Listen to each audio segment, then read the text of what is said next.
So guys, the internet has been set abuzz over this headline, and it says Ebonyi Governor Wifuru approves over 500 million naira to support Muslim pilgrims for 2025 Hajj.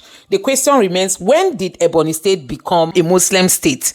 We know that this cannot happen in the north. The northern Nigerian government, you can imagine like the Sultan or any of the governors saying he's sponsoring maybe the Igbos to go for Hajj, to go for any, Christian related programs like that. You cannot see such a thing, but you see what is happened. The reverse is the case. That's to tell you the extent to which these people have sold their conscience. He's doing all these things to please his master, the former governor, Umahi. We saw what Umahi did under the Buhari's leadership when Umahi was there. And Umahi has never come out to speak in the interest of the Igbos. You cannot see Umahi come out to say, okay, this is why the Igbos are agitating, or this is what can be done to resolve this agitation. You can't see Umahi come out to say all that. And that is the same direction this current governor is taking. Now, he has approved 500 million naira for Hajj. But if I tell you that the Ebonyi State has no good schools, has no good water sources, has so many dilapidated government buildings, especially in the school aspect, the education. Recently, we saw a guy who has been going about in Ebonyi State renovating some classrooms because children were seen sitting on the ground and the roof of the house is not okay and all kinds of things. Dilapidated, school structures. You need to see how bad Ebonyi State is. When people said Umahi did so much, I'm just wondering, is it the airport he built that has been abandoned? That airport, so many people say this is how they siphon money. That airport, they used all the money they would have diverted or moved to education to build airports that currently it is not in use.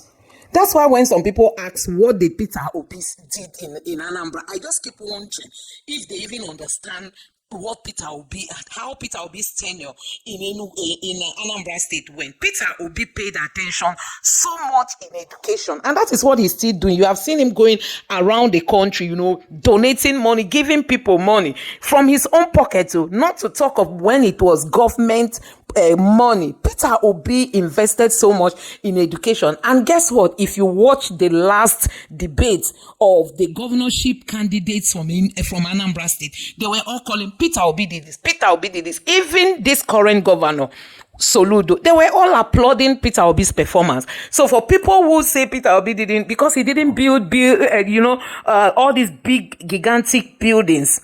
No, Peter Obi paid attention to human capital development. That was what he did. Roads were good. Security, they gave him awards. So many awards. Anyway, that's not the topic. Now, Ebonyi State Governor has approved 500 million naira for Muslim pilgrims to go for Hajj. Without him building schools, renovating schools, making sure that, schools are in a very good condition. These images you are seeing are from Ebonyi State. They are from Ebonyi State because the school condition, they don't have good schools, they don't have good water, things are not working in that state. And guess what? You just keep wondering. He said he's educated, but you can see the level at which his education can even prove that he really went to school. See what is happening. These people don't care. They don't care about the people. They are just there for them, for their own self. So Nigerians have been reacting to this, and somebody tweeted and said, "Dear Francis Wifuru, is this picture true? Lack of potable water, dilapidated health centers, dilapidated primary and secondary schools, bad roads in rural areas." So you can see Nigerians have been reacting to, this information that this man actually approved 500 million naira for Hajj. What we want not see in this Nigeria, honestly. Let me read out some of the reactions here. Francis Wifuru is daft. He's promoting Islam in Ebony State while the indigenous people there have nothing to eat. You need to see the level of poverty in Ebony State. I mean, the level of poverty. You know, all the insecurity happening in Anambra State. So many people have said the people coming to cause this insecurity are from Ebony. Yes, because we don't have so much, activities, commercial or business activities in Ebony State. Many of them are unemployed. It's not like Onitsha where you can even be selling anything and you can make a living from it. That's not the case in Ebony State. So many of these young youths in Ebony, they come down to Onitsha and they go into all kinds of criminality. Now see where the governor is wasting the money of the people. And this person say, Governor, you don't do well at all. How can funding pilgrim be a priority when your educational and health system are in a mess? Your citizens lacking access to food and water. This is a monumental disgrace. Honestly, these are some of the reactions coming from Nigerians. I mean, people are not happy about what is happening in Ebony State. This person said that primary school is in Umuoka village. No school, no road, no lights. And the person entrusted with our taxes and resources feel the most important need of Ndi Ebony is Hajj. What a shame and misplaced priority. And this other person said, I'm just angry with Ebonians. Look at the face of the man that they let to be a governor. He shouldn't be a local government chairman.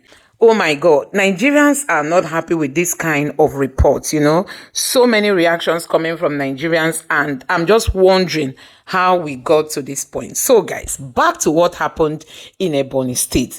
We are talking about a country that has little to no commercial activities. When I mean businesses, no, they are mostly into farming. And many of the youths there are unemployed. You can imagine the schools are so much in a bad shape. I'm just wondering what Omai did. When people are saying Omai's legacy, I don't know what Omai did though. I don't know. Omai didn't call for peace in the southeast. Even till now, you will not know Omai is an Igbo man. You will not. He's just busy doing his ministerial work. It is under Amechi, we talked about other parts of Nigeria having railway, but the southeast was excluded. Now, under Omai, what is Omai's plan for the southeast? Nothing. Very soon, Tinubu's fourth tenure, will be ended. Omai has no plan to build anything that has to do with the southeast. He is one of the people, him and Uzodinma, they've been bought over by the APC, and still they don't benefit. They don't benefit, They think it's by leaking nyash of APC leaders that they will become their bestie and abandon their people. So guys, a whole lot is happening. Anyway, you must have heard about what happened recently when the Fulanis, entered a village, communities, and, bite so many people. And so many people were even displaced. As I'm talking to you, the information says many people have fled those communities because the Fulanis are still planning again for more attacks. Let me just allow you to take a look at this video and let me know your thoughts in the comment section below. Take a look. In Ebony State, oh my goodness. But that is human life lost. Sad. We understand from report that some people said that their cow was killed in some people's farm, and so they went on a revenge. So if their cow was killed, now it's equal to human life. Yes. It has been the trend now. It has been the trend. Even if they also their cow, somebody must die. So you can see when you are living with bloodthirsty human beings, how can you move forward? This has become and all because people have not been retaliating in equal measure. If they have been retaliating against these people who carry gun, I'm sure they would have gotten some sense by now. But it's not that the federal government allows people to be carrying gun against armless civilians who don't have even a stick on their hand. And they carry AK-47. AK-47, which are used to kill people at random, at will, without any, compulsion. This is not their first, second, third. Not even their 100th time. They do this in willingly and without any hindrance. But you forget say the former House of Rep member will tell us once upon a time say the Fulani people say you did the time where one speaker talk say be like say Fulani then like cows like they like more than they like human being. And the woman can say that would be a very unfair thing to say. How can you say the Fulani people like cow like they like human being or value like cow like they value? Because the Fulani people they value cow even more than their own lives. So you don't think that what's making it happen like this? this. It is because, when you go begin equate human being life to that of a cow. No, it is because they say when you allow evil to fester for too long, before time it becomes a tradition. It is because you and I and every other Nigerian have allowed them to be behaving and thinking in that manner. That the life of a cow is far, far better and more important than the life of a human being. They have run with this mentality over the years, and it has become a tradition. Okay, why was their cow killed? Were they pasturing in no man's land? Were they pasturing inside the bush, or were they pasturing in people's farmland? How can anybody see a cow that is grazing in an open field, not farmland, and you go and kill the cow there? Is it possible? My dear, we are living with the kind of people that they don't want development. Every day of their life, they are thinking of violence, how to kill. That's what is in their mind. Any other thing? Is there another thing? That's why they find it very easy to kill without thinking. If not, why would you go? All you needed to, if I thought something like that happened, report to the police. They will not get those who killed the cow to compensate the man. And then you now think of why was the cow killed in the first place. Then you compensate the destruction in the man's farmland. Then they will compensate you for your cow. Is that not what should be done? No, hold on. Is that not what should be done? But nobody thinks of the crop that was destroyed. Even the hunger in the land, that they are part of the reason. They are not talking about it. But incidentally, don't forget, say the person will even carry loan for inside Southwest. They use by plantain to get plantain plantation. Where cow finish all the plantain for you. What's that one go do? Who that one go hold? Nobody even discuss it. Nobody. So in fact, we are pampered these people for. It's very annoying pressure. It's very, very annoying.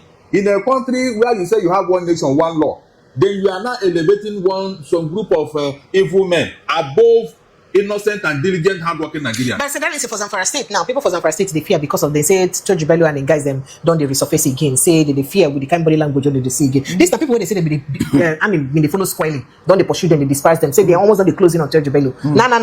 You never reach 1 week. We don't hear another matter again. We even heard that he's talking of peace to return all the people he kidnapped and every other thing. So what's going to happen, Nana? That will tell you that nobody is telling us the truth. The ability we are lying have an issue. Why would they tell they are closing and now this one is coming up again? Closing in on him. Why can't they get it? Is he invisible?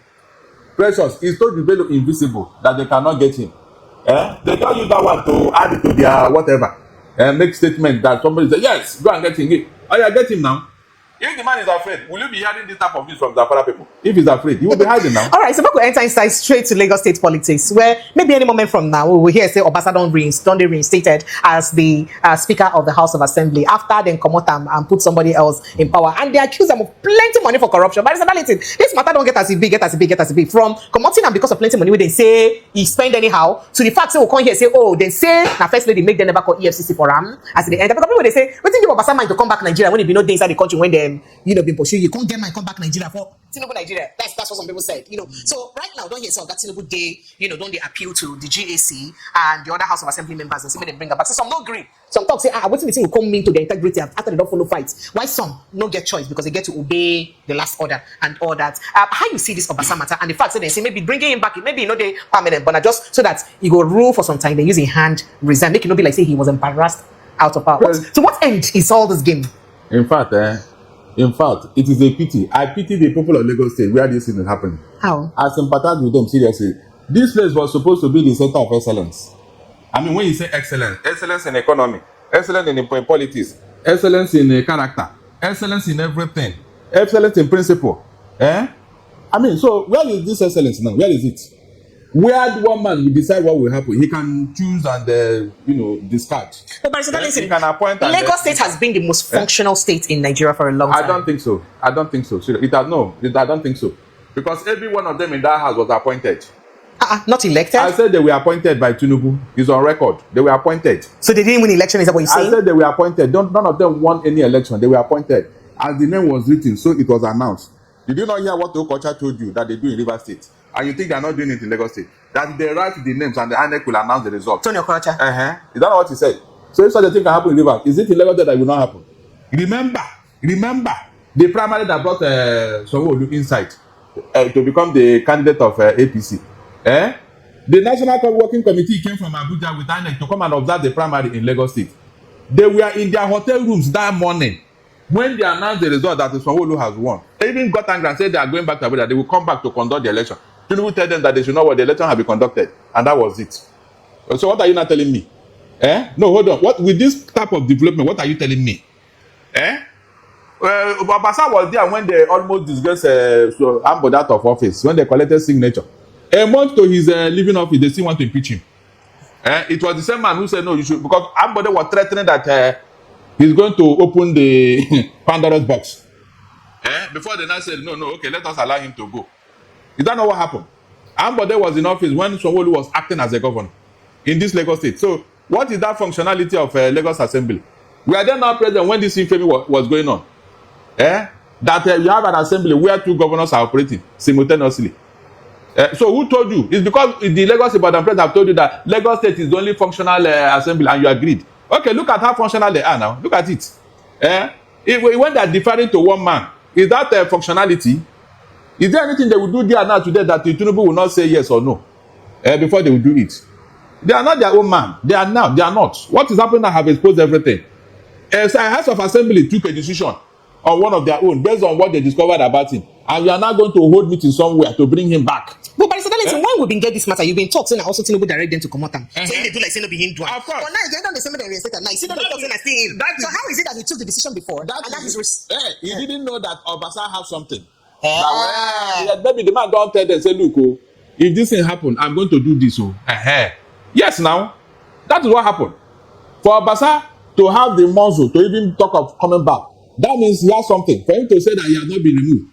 If the Obasa have let him go to court, like I said in the morning. If you feel that he was wrongly removed, let him go to court now. Why do you want one man to be here and there at the same time? You remember when they went to Tinubu in Abuja, both the GSA and the National said that they are new leadership. He said that it's an executive coup. That means he didn't tell them that time, but that look, you people should reverse this. It was when Obasa came back and was threatening fire and brimstone. That they now saw that 2027 is coming, and this man may divide their house. Is that not what is going on here? No, is that not what is going on here now? So that will tell you that what you people think is a very principled House of Assembly, a very diligent House of Assembly, is all a ruse.